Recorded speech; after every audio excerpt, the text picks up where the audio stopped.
Well, good afternoon, everybody.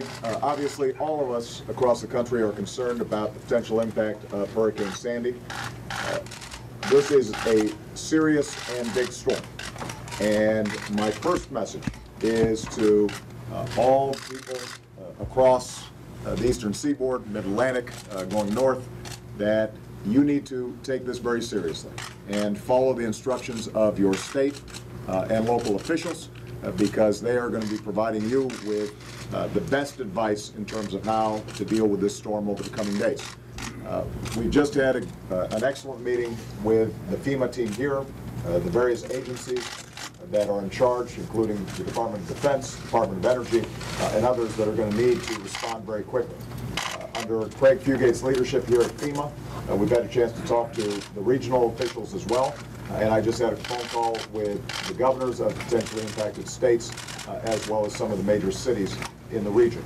At this stage, everybody is confident that the staging process, the pre-positioning of resources, commodities, equipment that are going to be needed to respond to the storm are in place. But as Craig has emphasized, this hasn't hit landfall yet.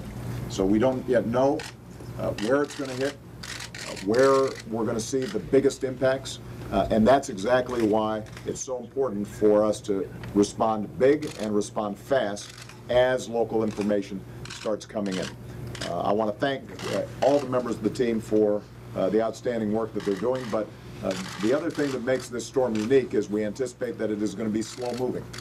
That means that it may take a long time not only to clear, but also to get, for example, the power companies back in to clear trees and to put things back in place so that folks can start moving back home.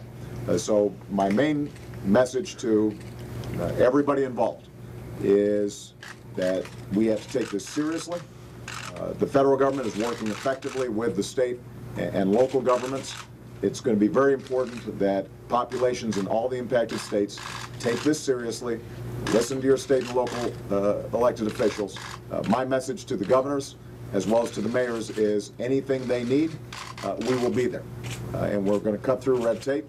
We're not going to get bogged down with a lot of rules. We want to make sure that we are anticipating and leaning forward into making sure that we've got the best possible response to what is going to be a big and messy system. So again, thank you everybody. Craig, would you like to add something?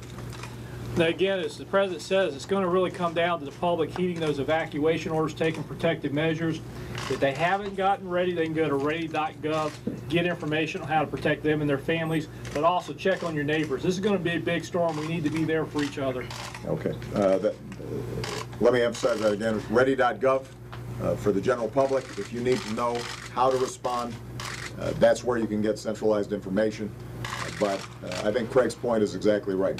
In times like this, one of the things that Americans do is we pull together and we help out one another. And so there may be elderly populations in your area. Check on your neighbor, check on your friend, make sure that they're prepared. If we do, then we're going to get through this storm just fine. But we're going to have to make sure that we are vigilant and vigilant for a couple of days. Don't anticipate that just because the immediate storm has passed, that we're not going to have some potential problems in a lot of these communities going forward through the week. All right? Thank you very much, everybody.